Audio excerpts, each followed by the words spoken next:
isang lugar sa bayan ng Kalawan sa probinsya ng Laguna ay matatagpuan ang tulay na ito.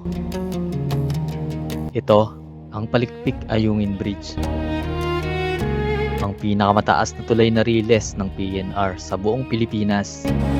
At sa video na to ay pinuntahan namin ang lugar kung saan makikita ang tulay na ito. Makakasama ko nga pala ang aking bagong kaibigan mula sa Nagcarlan, Laguna na si Sir Paul. Mula sa bayan ng Nagcarlan kung saan ang aming meet up point ay bumiyahe kami papunta sa bayan ng Kalawan.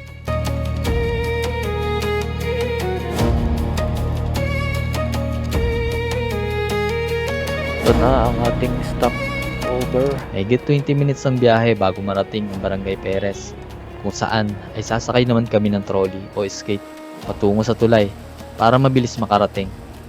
At ang maghahatid sa amin si Kuya Darwin, na isang residente dito sa lugar. Habang nakasakay nga kami ng trolley, ay nakakatuwang experience ang sumakay dito habang pinagmamasdan ng mga tanawin sa daan.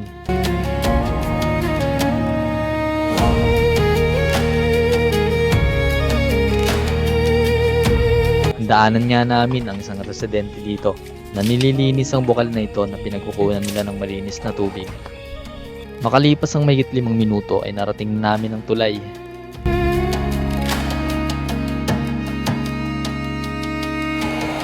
Nakakamangha ang taas ng tulay na ito.